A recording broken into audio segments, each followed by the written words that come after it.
박지훈 아저씨, 다음 순서는 뭐예요? 그래, 다음 순서는 알아두면 쓸모있는 우리들 심학습 알쓸 우심이야. 오늘은 직접 조민경 PD가 나왔어요. 안녕하세요. 오늘은요 어떤 학습을 한 날인가요? 궁금해요. 안녕하세요. 예. 최근에 MBC 창사 특집 다큐멘터리 곰이 월요일마다 방영되고 있잖아요. 계속 보고 있습니다. 매주 월요일. 변호사님, 네. 반달가슴곰 실제로 보신 적 있으세요? 이게 직접 본 적은 없는 것 같고 동물원에서 봤을래나 아니면 곰에서 보셨겠네요. 아니면 야구팀이 있어서 유니폼으로. 예. 저는 며칠 전에 직접 보고 왔는데요. 진짜입니까? 네, 고양시에 있는 한 동물원에서 반달가슴곰뿐 아니라 국제 멸종 위기종 1급이라고 하는 오랑우탄까지 보고 왔습니다. 와, 어땠어요? 직접 보니까? 일단 직접 눈으로 보니까 신기했고요. 근데 다큐에서 본 반달곰은 산 뛰어다니고 나무 타는데 네. 동물원의 반달곰은 시멘트 바닥을 빙글빙글 돌고 있었거든요. 우랑우탄도 그렇고 미어캣들이랑 물개, 새들도 다 비좁은 공간에 갇혀서 축 늘어져 있거나 네. 제자리를 빙글빙글 돌고 있는 걸 보니까 이게 맞는 건가 싶은 생각이 들었어요. 네. 게다가 사람들이 던져준 음식물이 여기저기 흩어져서 지저분하기까지 하고 그리고 작년에 대전의 한 동물원에서 퓨마 뽀롱이가 퓨마가 탈출했었죠? 네, 그때? 탈출했다가 사살된 사건 이후로 동물원에 대한 시민들의 인식에 꽤 큰 변화가 생긴 것 같은데 네. 동물원, 특히 실내 동물원 무엇이 문제인지 한번 조사해봤습니다. 와, 참 재밌는 거. 우리 아이들한테 재밌는 거 네. 조사를 하셨는데 뽀롱이 사건이 사회적으로 크게 이슈가 됐었어요. 네.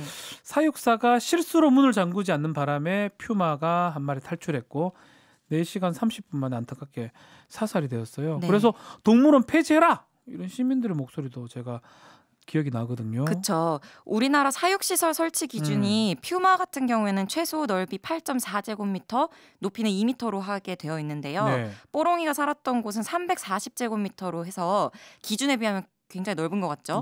넓어 보이는데요? 네. 근데 퓨마는 시속 80km로 달려서 5m 높이 나무 위로 껑충 뛰어 올라가는 동물이거든요.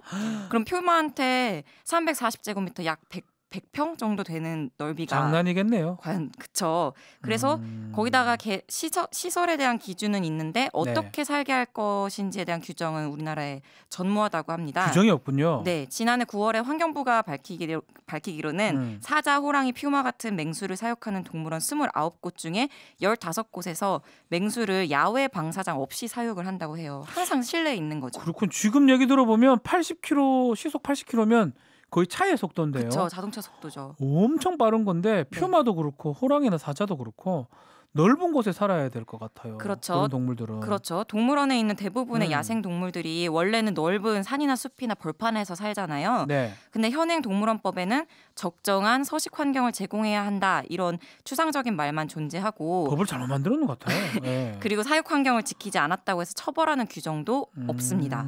저도 궁금해서 그 동물원 사육사한테 한번 물어봤거든요. 네. 여기 있는 동물들이 더 넓은 공간이나 야외에서 활동할 때도 있냐고. 그랬더니 틈나면 밖을 산책할 때도 있는데 상황에 따라 유동적이라고만 얘기를 하더라고요. 게다가 우리나라에 한 마리 있었던 북극곰 통키가 통키죠. 네, 작년에 고향으로 돌아가기 직전에 죽었는데 자연사이긴 했는데 북극에 사는 곰이 우리나라에서 사육됐다는 것 자체가 맞는 건가? 말도 안 되는 것 같아요. 그런 의문이 좀 들죠.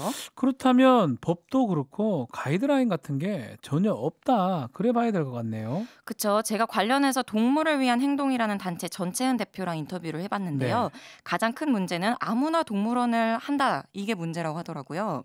아무나 동물원을 할 수 있다. 네.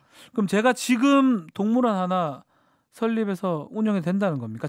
박지훈. 그렇죠. 지금 동물원 및 수족관의 관리에 관한 법률은 네. 등록제로 돼 있어요. 그래서 시설 소재지, 네. 전문 인력 현황, 보유 생물종 및 개체수 목록 같은 걸 갖추면 누구나 등록이 가능합니다. 목록만 잘 갖추면 누구나 등록이 된다. 네, 여러 가지 관리 계획을 제출해야 하긴 하는데 뭐 질병 관리라든지 근데 이 계획대로 운영할 수 있는지 그 능력을 검증할 수 있는 시스템이 없고요. 예. 그래서 동물원 가보면 이제 비좁은 공간에 고무 바닥이나 시멘트 바닥 위에 살고 있는 동물들 정말 많잖아요. 네. 그러니까 이런 기준을 보면 동물원에 없는 게 또 맞는 것 같다는 생각도 들면서도 근데 또 우리 아이들이 동물들 너무 좋아하거든요. 그쵸. 가족끼리 나들이 하기에는 동물원만한 곳이 또 없어요. 네. 실내 동물원 겨울에 가기도 너무 좋고요. 좋고요. 그래서 제가 실내 동물원을 가보신 시민의 목소리를 한번 들어봤습니다. 네.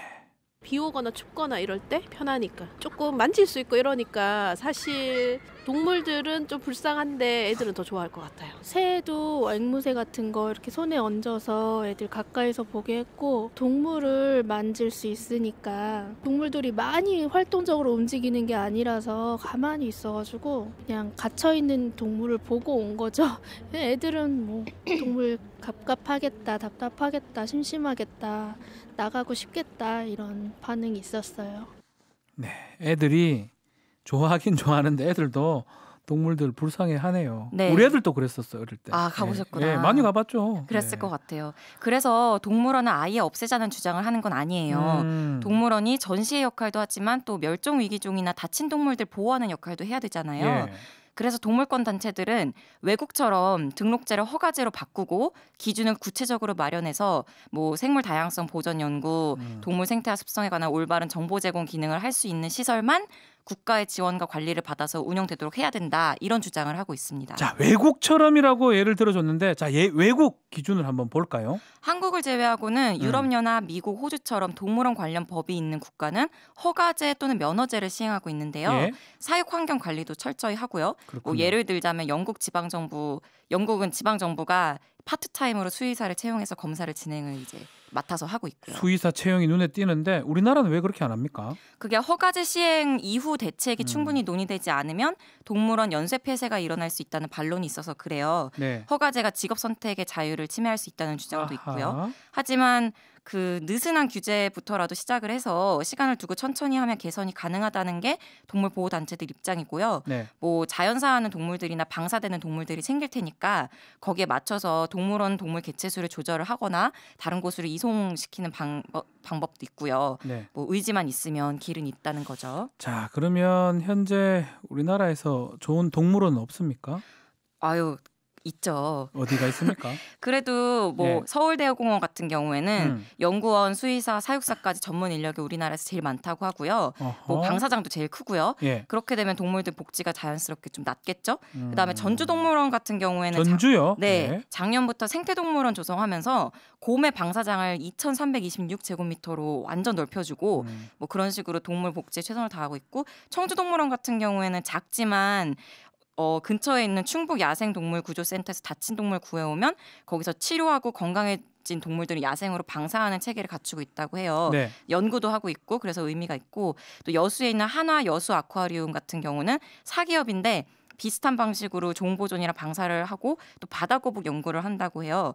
이건 비용이 굉장히 많이 많이 들어가가지고 들겠죠. 예, 그래서 처음에는 기업 내부에서 반대 목소리가 많았는데 이게 보통은 다른 동물원들은 이제 지자체나 국비로 운영이 되거든요.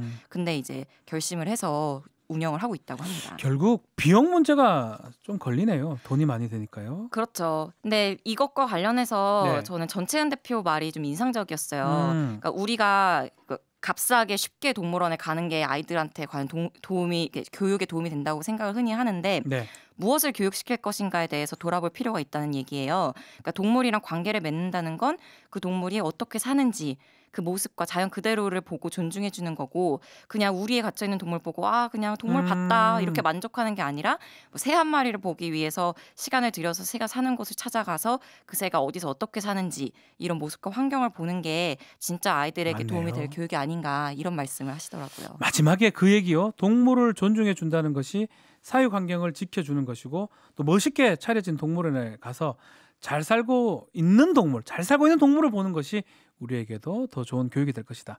이 말이 확 저는 와닿습니다. 또 규정 없는 게 너무 안타깝고요. 자, 여기서 제도적으로 개선하는 노력이 필요하지 않을까. 동물원, 동물들 많이 보고 싶습니다. 여기까지 듣겠습니다. 감사합니다. 고맙습니다.